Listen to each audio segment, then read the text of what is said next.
comprendre les mots inconnus d'un texte. Grâce à cette capsule, tu seras capable de comprendre au maximum un texte dont tu ne connais pas tous les mots, en déduisant le sens des mots que tu ne connais pas, avec les techniques de compréhension écrite.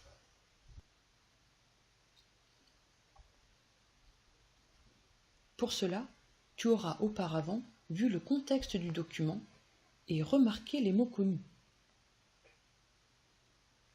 Puis, tu utiliseras plusieurs techniques pour déduire le sens des mots que tu ne connais pas.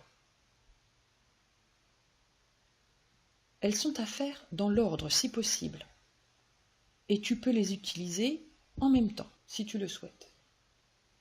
Sache que nous n'utilisons pas tous forcément la ou les mêmes techniques pour le même mot. Attention à toujours vérifier avec le contexte le sens du mot que tu penses avoir trouvé. Cherchons maintenant le sens des mots que tu ne connais pas. Reprenons le même texte et imaginons que dans une évaluation, je te demande de déduire le sens des mots soulignés. Prenons le premier mot. Voici les différentes étapes à faire dans l'ordre. On va du mot vers le texte, c'est-à-dire que l'on commence par s'occuper juste du mot seul, car il peut être transparent, ce qui est notre première technique. Ce mot est donc facilement devinable, car un mot transparent s'écrit presque ou exactement de la même manière en français et en anglais, et il a le même sens dans les deux langues. Attention, à l'oral, c'est plus difficile de les remarquer, car l'accent change la prononciation. Par exemple, tu n'aurais pas forcément dit de ces mots qui suivent qu'ils étaient transparents. Hour, theater, vampire, logical, psychiatrist.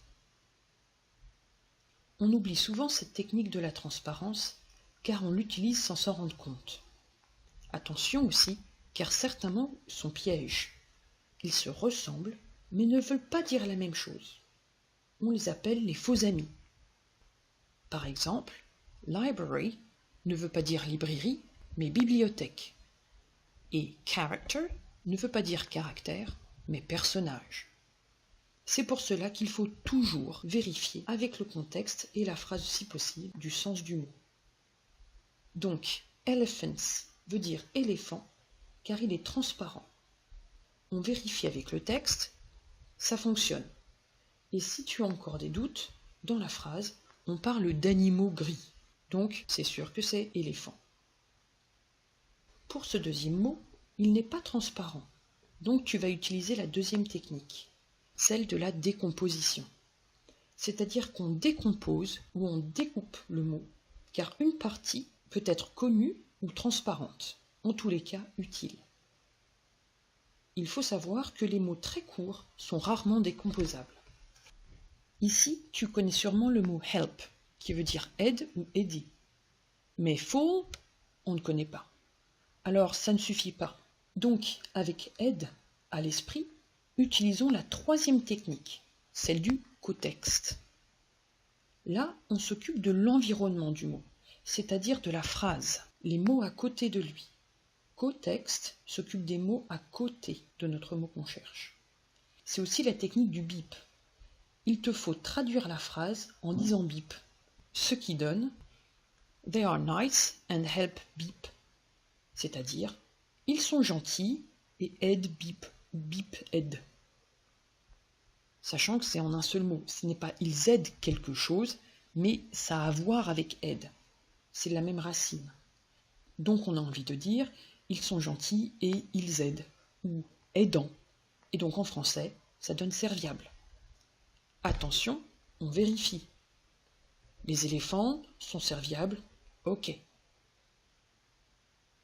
Tu savais aussi peut-être que faux en fin de mot veut dire qui en a ou qui a de la chose qu'il y a avant.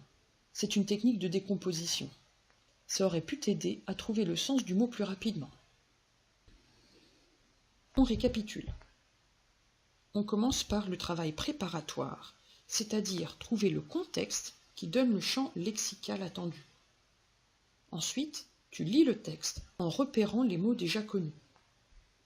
Ensuite vient la lecture du texte à proprement parler, pendant laquelle tu vas utiliser les techniques de compréhension écrite, du mot vers le texte.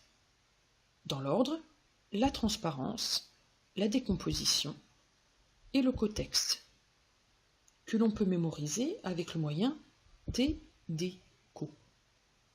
Souviens-toi, on peut utiliser plusieurs techniques en même temps pour avoir une hypothèse de sens.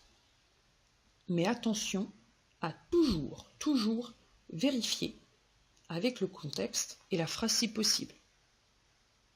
On s'entraîne. Pour le prochain mot, on utilise aussi plusieurs techniques. La transparence, car on voit le mot domestique. Mais en décomposant, donc notre deuxième technique, on a une fin en ED qui indique un participe passé, ce qui donne domestiqué. On vérifie. Un contexte d'éléphant, domestiqué, c'est un animal sauvage, il peut être domestiqué. Et avec la phrase, c'est-à-dire avec le cotexte, on peut vérifier, ils sont gentils et serviables quand domestiqués. Ça fonctionne. Vu que c'est traduit mot à mot, ce n'est pas très français, mais c'est normal. Bravo! Tu sais maintenant comment comprendre des mots que tu ne connais pas.